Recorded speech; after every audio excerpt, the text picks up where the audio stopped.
অনেক আসসালামু আলাইকুম বড় ভাই, কি অবস্থা ভাই? ভাই এই জায়গায় আমি ফেসবুকে দেখি ভাই, ভালো আছেন আপনি? হ্যাঁ। ভাই কথা বলে দি ভাই।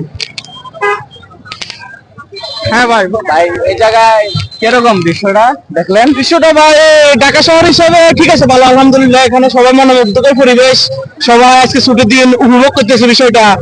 আপনারা আসছেন, দেখতেছেন সবকিছু। আসলে বিশেষ ছুটির দিনে আসলে আপনার ঘোরাফেরাটা ভালো লাগে, বিষয়টা হচ্ছে আনন্দদায়ক আর কি। আর বাংলা নববর্ষ তো অনেকে বুঝে না, এটা হচ্ছে একটা ঐতিহ্য, যেটা হচ্ছে ইংরেজদের আমলে বাংলার নবাবরা যখন খাজনা নিত দেশের মানুষ থেকে, তখন থেকে এটা প্রচলিত হয়েছে। এখনকার মানুষ তো এটা হাতি বিভিন্ন নিয়ে উৎসব করে। আসলে উৎসবটা এমন না, উৎসবটা হচ্ছে যে ইতিহাস জানতে হবে মানুষকে, ইতিহাস জেনে এরপর হচ্ছে উৎসবটা পালন করতে হবে। এখনকার উৎসব তো আর এরকম না, সবাই সবার মতো করে চলাফেরা করতেছে। আগের উৎসবগুলো এখন আর নাই, সবাই ডুবে আছে ওই যে হাতে ঘোড়ার পিছনে। মূল উৎসব যেটা, যে খাজনার বিষয়, যা ইতিহাস গুলো, এগুলো জানে না অনেকে। আসলে এগুলো জানানোর দরকার, আপনাদের মাঝে আশা করি এটা উঠে আসবো। আচ্ছা ধন্যবাদ ভাই। এদিকে দেখাও আরেকজন বড় ভাই পাইছি। ভাই আসসালামু আলাইকুম। ওয়ালাইকুম আসসালাম। ভাই কেমন আছেন? ইনশাআল্লাহ ভালো। ভাই এরকম অনুভূতিটা করতেছেন মেলার ভিতরে? এই মেলাটা অনেক সুন্দর, আসলে তেরমুখ হিসেবে মেলাটা অনেক জাঁকজমক জমছে।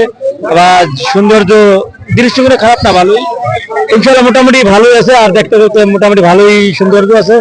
আর জায়গাটা আজকে অনেক সুন্দর উপভোগ করতে আছি।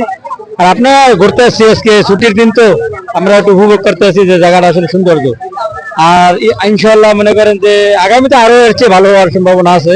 তবে এই পয়লা বৈশাখের উপলক্ষে যে মোটামুটি মেলাটা জাঁকজমক একটু মোটামুটি ভালোই জমছে। তাই এই উপলক্ষে ইনশাআল্লাহ আপনারা ভালো থাকেন। আর ইনশাআল্লাহ আসছেন যেহেতু আপনারা দেখেন সৌন্দর্য আছে জায়গাটা। ওকে, আল্লাহ। আসসালামু আলাইকুম বড় ভাই, ধন্যবাদ আপনাকে। ঠিক আছে, চলে